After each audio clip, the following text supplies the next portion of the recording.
veulent alerter les candidats à la présidentielle sur l'exclusion des personnes handicapées. Ce samedi, une marche des oubliés partie de Nantes. Ce lundi, ils sont à Angers. Leur objectif, rallier Paris le 11 avril. Julien Herpin. Dernier préparatif pour Johan. Voilà plusieurs semaines que ce militant prépare son périple à vélo. Cette marche des oubliés, c'est l'occasion pour lui de faire passer un message. On n'a même pas envie de discuter avec les candidats quelque part. On veut juste leur montrer que toutes les associations, qu'il y a vraiment toute une partie de la population qui n'est pas respectée. Et voilà, les remettre face à leurs responsabilités et leur rappeler ce que sont les droits de l'homme et l'égalité des droits. À ses côtés, Jean-Pierre Chambon et son handbike rutilant. Lui aussi se bat depuis des années pour les droits des handicapés avec des revendications très concrètes. Aujourd'hui, une personne qui a l'allocation adulte handicapé et qui est mariée si son conjoint travaille, l'allocation adulte handicapé lui est totalement supprimée et donc le conjoint handicapé doit vivre au crochet de sa femme ou de son mari. Mais au-delà des seuls handicapés, c'est la voix de tous les oubliés du système que cette marche entend porter pour interpeller les candidats à l'élection présidentielle. Nous sommes en colère et nous voulons appeler les candidats à la présidentielle à prendre en compte les questions des droits de l'homme, de la solidarité et tous les droits humains, tout ce qui fait le fondement justement d'une démocratie qui ne peut pas être pleine et entière, qui ne peut pas être fraternelle si elle ne prend pas en compte les plus démunis et donc tous les oubliés. Malgré un vent de face, Johan, Jean-Pierre, Philippe et Nicolas sont bien partis samedi direction Ancenis, arrivée prévue à Paris le 11 avril.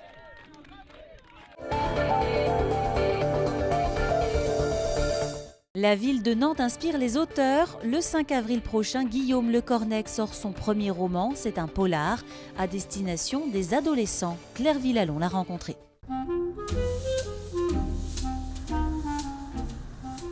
Je m'appelle Guillaume Le Cornec, j'ai 46 ans, j'ai une agence de création éditoriale à Nantes et je sors mon premier roman qui s'appelle L'île aux panthères aux éditions du Rocher le 5 avril.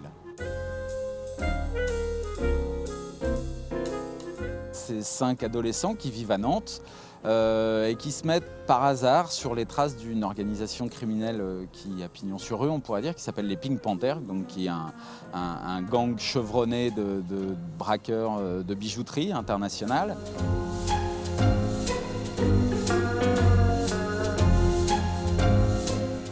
Je l'avais sous la main, je la connais bien. Moi, j'y travaille depuis presque une dizaine d'années maintenant. C'est un lieu que j'aime beaucoup.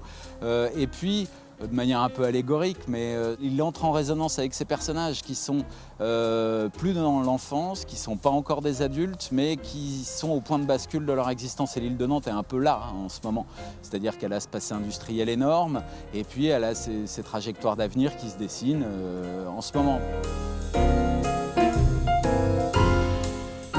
Si jamais il y a une rencontre entre ces personnages, ce que je souhaite, et puis les lecteurs, et ben ouais, a priori, il y aura une suite et il y en aura plusieurs, voire de nombreuses suites, j'espère.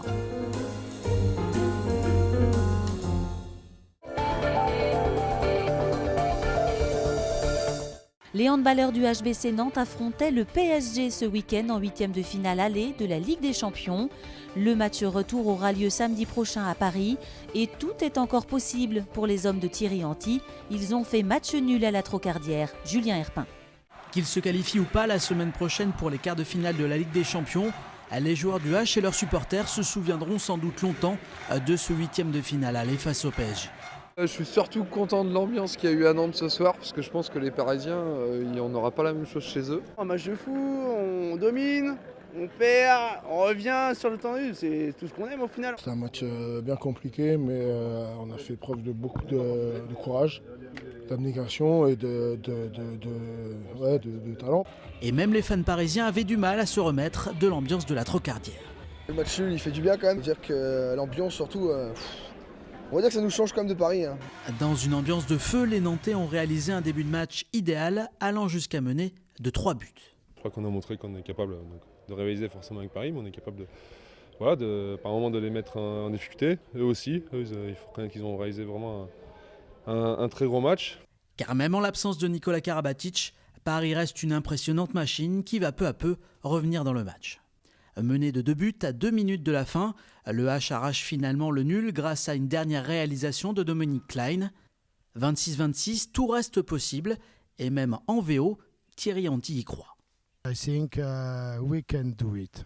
On n'a encaissé que 26 buts ici, donc on sait que si c'est un match un peu plus ouvert offensivement, ça sera aussi à notre avantage. Donc voilà, on est dans le game. On peut imaginer mettre de la pression encore sur Paris au match retour. Même si on sait que ça sera très difficile. Mais très honnêtement, je voulais aller à Paris en ayant une chance de le faire. Et je crois qu'à l'issue de ce match, on aura notre chance à Paris. Rendez-vous le week-end prochain pour un duel qui s'annonce épique. La traditionnelle braderie de Nantes s'est déroulée ce samedi dans les rues du centre-ville. La foule était au rendez-vous sous le soleil.